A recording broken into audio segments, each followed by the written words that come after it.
Hello guys, welcome to my vlogs, Abel Vlogs TV. Magandang hapon po sa inyo lahat. Gusto ko lang i-share sa inyo itong product nito. Chain lube. Chain lube ang basa dito. Yan. Roof protector. Ito ay panlinis sa mga kadena, sa mga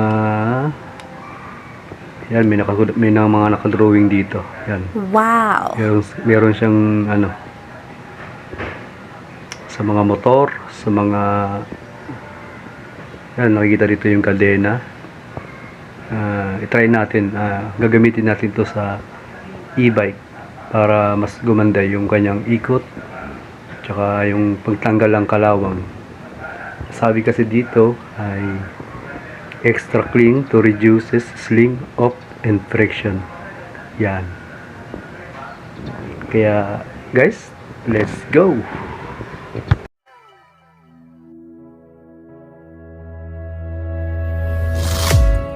Hello mga kaibigan. Welcome to my vlogs, Abel Vlogs TV. Hello guys, ito ang ating e-bike. Yan. Ito ang lalagyan natin. Diyan natin ilalagay yung ating nabili na panlinis. Yan. Tapos dito natin ilalagay. Nakikita nyo dyan. Yan. I-apply lang natin yan sa kadena. Kasi medyo madumi siya.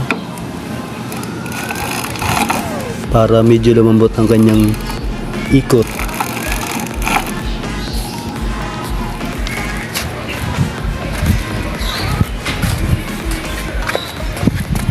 Tapos dito ilalagay natin dito sa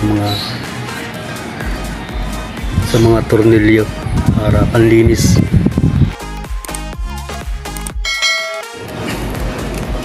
Yan, tatanggalin natin itong panlinis ito. Natin ubusan natin to, pero yung ganito siguro pang to, pang tusok sa butas. Ubusan natin bago daw siya gamitin. Kailangan itong i-shake and then spray. I-shake natin. I-spray na natin.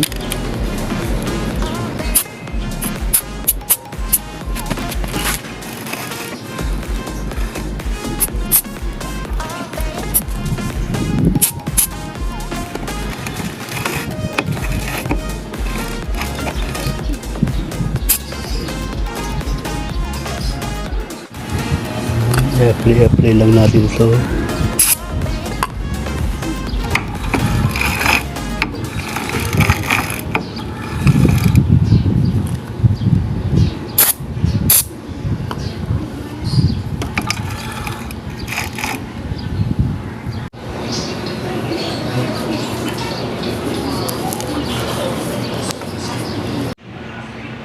Ito nga pala guys ay ginagamitan ng ganito. Yan. Yung stick. Ito pala yung purpose niya. Yan. Ipakita ko sa inyo. Saan tayo? Yan. Ito pala siya. Para dun tumama sa pinakang Hopya. Tapos sa pinakang bearing.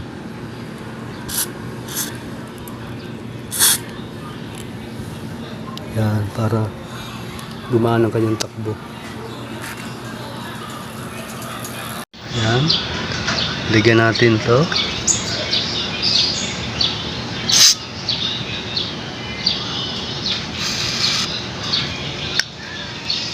Tapos ito.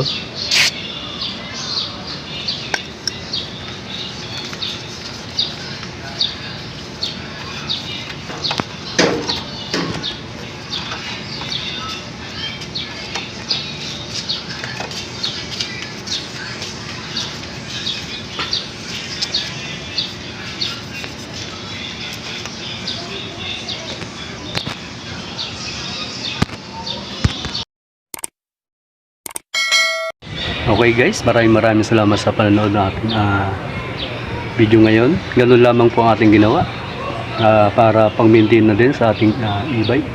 Kung ano mga ginagamit din, mga motor. Okay, thank you guys. Let's go! A few moments later. Yan guys, dito kayo yung light, yung left right, tapos ito yung speed,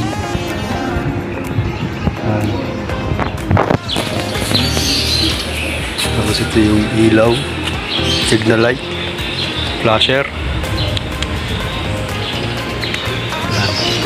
Pakita ko sa inyo kung yung speed natin.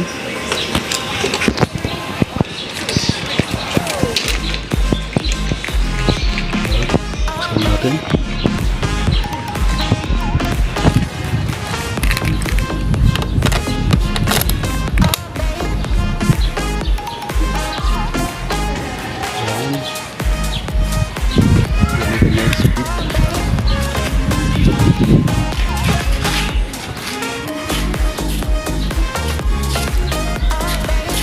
Nasa number 1.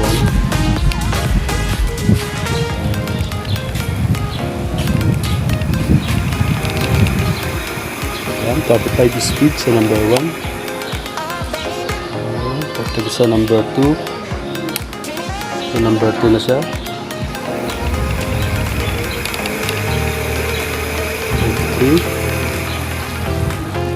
Number 3.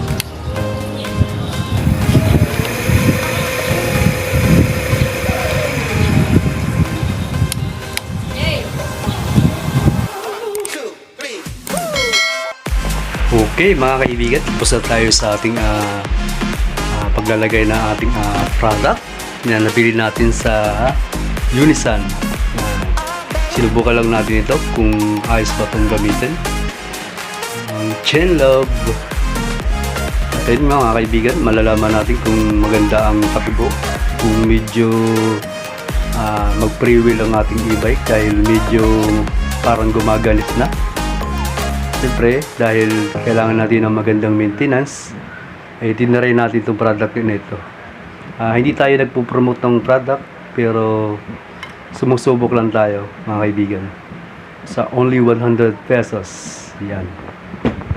Okay mga kaibigan, dahil nakapagbigay tayo ng konting idea sa ating e-bike. Ang e-bike pala natin ay meron siyang remote. Yan. Ito nga pala ay pwede siyang via remote ang kanyang susi para mabuhay. Okay mga kaibigan, dahil almost 1 year na ang ating e-bike, ay maraming salamat sa nakapanood nga pala sa ating video ginawa nung nakaraan pa. Almost magwa 1 year na din, at maraming salamat sa mga views. Thank you for sa mga nag-comment, sa mga nag-like, at patuloy na na-subscribe. Thank you mga kaibigan, at maraming salamat, at ingat kayo. God bless po.